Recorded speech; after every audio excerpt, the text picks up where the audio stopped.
daí, um belo dia, meu irmão veio com a ideia, porque esse terreno daqui era do meu pai. E como ele ficou um apêndice do terreno grande, ele não tinha muito, a estrada passava no meio e não é tão grande assim, não dava pra fazer muita coisa. Então se formou uma sociedade familiar. Meu irmão, minha irmã, meu pai, né, e eu. Nessa sociedade a ideia é que os outros cuidariam da parte administrativa e eu ficaria com a parte pedagógica. E aí eu chamei a Maria Amélia. E daí quando a Ana soube que eu estava cheia do meu trabalho, que queria fazer outra coisa, e ela estava querendo montar a escola, ela falou, você topa? Vamos lá, vamos montar o ensino fundamental. Eu falei, eu topo. Maria Amélia é também família, né? Ela é minha prima. Então o começo foi esse, né? Nós resolvemos que a escola cresceria um ano por vez, então começamos com o primeiro ano, no outro ano era primeiro e segundo, no outro terceiro, segundo, primeiro, né? E assim nós fomos crescendo. E nesse momento era a Ana, Maria Amélia, eu, mais uma professora e uma moça que fazia limpeza de vez em quando, que ela tinha uns horários alternativos, né? Então a gente fazia um pouco de tudo aqui com eles. E a primeira série que nós montamos, nós tínhamos 9 alunos, que eram 9 crianças saídas do vivozinho. A gente inclusive limitou, tinha uma parte ali de baixo que não era ocupada, a gente cercou, porque a gente falou, não, é muita coisa para cuidar, né? Então a gente fez uma limitação de espaço, só tinha esse bloco construído, né? Esse bloco aqui, ó, de baixo. O resto estava, ainda era tudo bem cercado para não ter tanto espaço.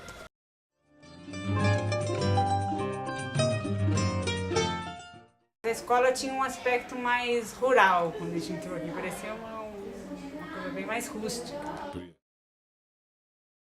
A quadra era um terrão, né? Era muito legal. As crianças saíam daqui, chegavam em casa inteirinha enlameada, cheia de barro e terra.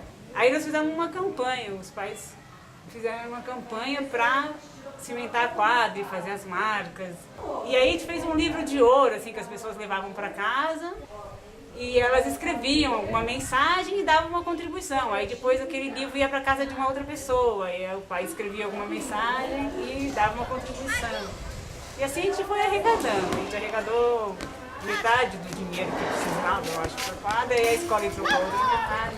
E a gente fez o quê? Cercamos a quadra e fizemos cimentado para poder pintar as marcações dos tipos de jogos, essas coisas. A gente sentia muito parte da construção da escola, porque os pais eram muito participativos, a gente ia nas reuniões e conversava e sentia que, às vezes eu percebo que ter reuniões não é nenhuma novidade, porque todas as escolas têm, mas a gente percebia que as reuniões surtiam efeito, algumas coisas que eram faladas realmente modificavam conceitos.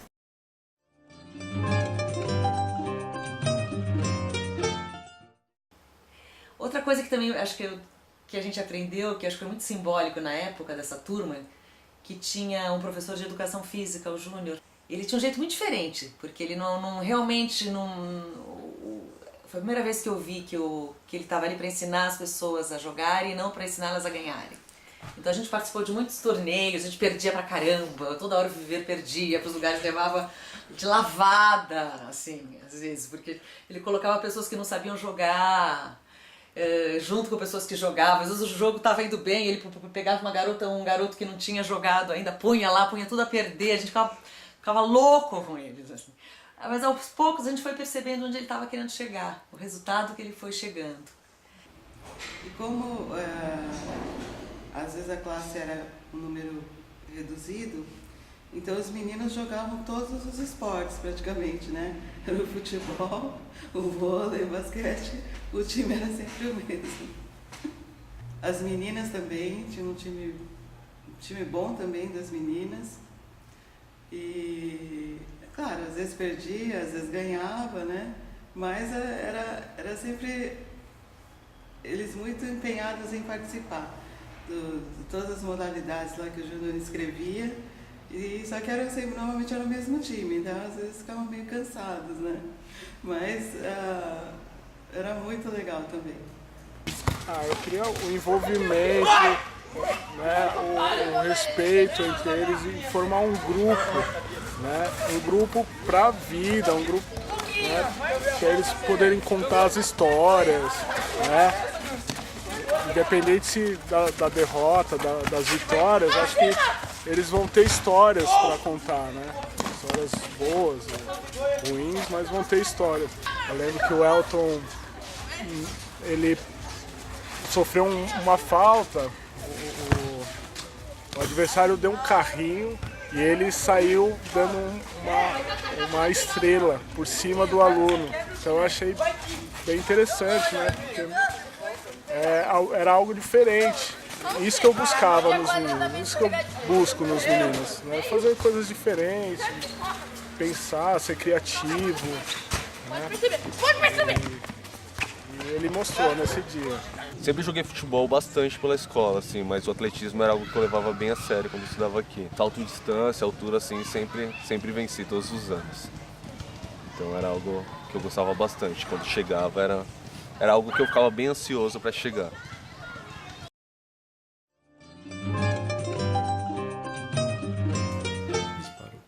Tem um trabalho muito legal que a gente fez na época também, que foi um trabalho de plantação, que a gente plantou várias árvores ali, inclusive tem um urucum que a gente plantou lá, que é bem simbólico, assim, que eu faço parte da turma que plantou. A gente ganhou de uma afilhada minha, que trouxe esse urucum da Amazônia, e a gente achou que tinha a ver com a história de escola, de educação, você tem uma coisa que tem a ver com o Brasil, com tintas e não sei o quê, e a gente viu que todos esses anos tem muitas histórias de crianças que usaram as tintas, e aquilo virou uma história do próprio lugar. A história deles foi toda lá.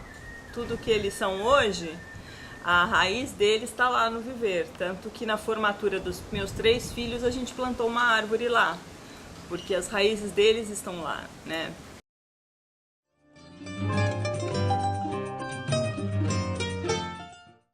A coisa que eu mais gostava, assim, é quando eles vinham discutir comigo as questões da Assembleia, né? Que tinham assembleias, o que tinha acontecido na escola. E aí as discussões sempre eram tão ricas e eles traziam essas discussões para casa, né? E eles sempre chegavam num consenso e sempre conseguiam resolver esses pequenos entraves deles mesmos, né? E aí, como professor, já teve uma semana temática que me marcou bastante, assim, que na verdade foi uma semana temática que a gente foi discutir ditadura militar, né?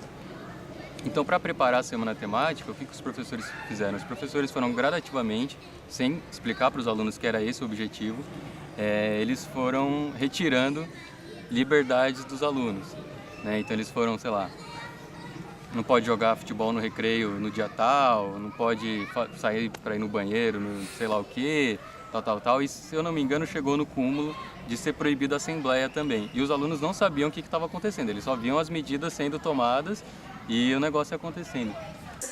E daí os alunos ficaram mó irritados, sabe? Como assim, assembleia? Oi? Legal. E tipo, as assembleias eram onde a gente decidia, sabe? Onde a gente tinha palavra. Sim. E isso era uma afronta aos nossos direitos de alunos do Viver. E daí a gente decidiu fazer uma paralisação. E daí, tipo, primeira aula na segunda-feira, todo mundo sentou no pátio e ficou lá, tipo... Gente, não. A Roberta ficou super irritada. Apavorada. Imaginei, ia cair sobre ela, né? Coitada. Ela ligou, desesperada. Os meninos entraram em greve. Teve a semana temática do muro, era a questão acho que era dos muros e fronteiras, alguma coisa assim, dos limites. No que o pessoal fez também um muro no meio do pátio e aí os alunos não podiam, acho que era por série, eu não lembro direito como é que funcionava, mas aí, sei lá, o pessoal do 8º ano só podia ficar aqui pra baixo, se só ficava ali pra cima. Tinha o problema do banheiro, que, acho que o banheiro dos meninos não estava compreendido na área lá do muro que estava fechando. O banco!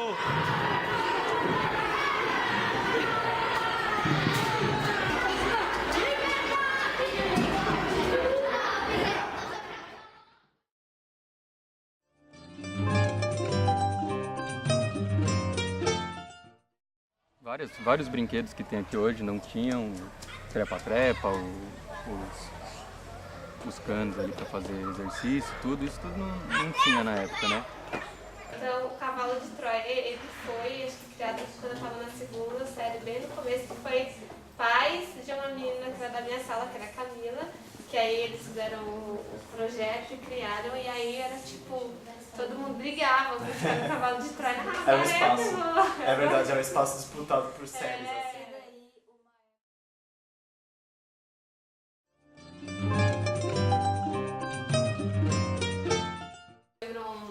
Do meio que a gente foi numa caverna. Petar. Isso, Petar. Famoso petar. Nossa, que a gente entrou numas cavernas ali, teve que com água. Meu, tinha um que vinha água até aqui. Tudo que veio era o acontecimento do ano. Ah, é verdade. Gente, a única coisa que tipo, me deixava chateada desse sentimento era depois você ter que fazer os relatórios. Não, era a única. A gente foi no Ubatuba, Guarujá, não, teve São Luís. Nossa, de São Luís foi mais antiga. São Luís teve muito acontecimento, eu lembrei agora. Sempre foi muito divertido. A gente aprendia bastante coisa, a gente viajou para bastante lugares. O mangue foi um dos lugares que eu causei bastante. Trouxe caranguejo de cananéia para São Paulo, dentro de garrafa. Tem bastante história.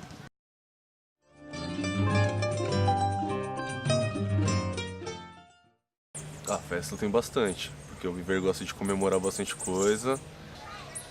Tem festa junina. Quando chega a festa junina, então, eu faço um monte de coisa, eu trago um monte de coisa, tá? Eu sento no chão, a gente começa a fazer decoração para festa junina. Eu adoro quadrilha, a quadrilha sempre sou eu que faço. Então, festa junina é comigo mesmo e eu acabo colocando todo mundo para trabalhar.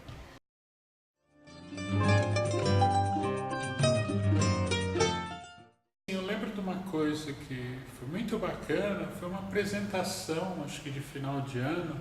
Quem comandou tudo foi o professor Cassiano, né? Foi uma aluna na época que solicitou que fizesse a apresentação daquela música da Geni, do Chico Buarque, né? Então, a música era cantada pelas crianças, né? E na hora dos palavrões e tal, as crianças faziam aquele brinquedo que as meninas faziam na infância, eu não lembro o nome agora. Eu trabalho com os meninos com os meus interesses, com os interesses deles, e a gente amadurece essas coisas juntas sobre uma base que é muito tênue, do tipo uma linguagem. Estamos trabalhando o teatro. A partir dessa base, a gente desenvolve os interesses e a gente vai pesquisando todo mundo junto. Então é um trabalho que é muito vivo, nunca engessado. Então, a gente formou esse plano, que é um ciclo de 4 anos. Então aqui a ideia é que todo mundo que venha para F2 passe por todos esses ciclos. Então tem uma formação muito ampla em linguagens artísticas. E daí linguagem artística não é desenho, não é história da arte. Linguagem artística é linguagem. E esse é o grande ponto pra gente. É verdade, era a primeira turma, só tinha 2 pessoas, tipo, que absurdo. Nossa, é verdade, a Bia, nossa, muito tempo. Muito louco, já faz bom tempo mesmo. Gente, faz 8 anos que eu saí do Viver, você tem noção disso? Só fazem 6 pra mim, então. É muito tempo. Nossa, gente, é muito louco, né? Pensar pouco, que mas faz é 8 muito, anos. né? Então, eu perdi muita coisa que foi mais divertido depois, eu fiquei meio bolado. Essa quando a gente sai também. A gente sempre pensa isso. Não, lógico. Mas os tempos que a gente passou foram muito divertidos, a gente tem que admitir isso. Sim, mas eu seria muito mais ainda se eu tivesse mais tempo lá. Só isso. Tipo, sei lá. Mas já passou, tá bom. Acho que é só isso, sim. Seria uma coisa.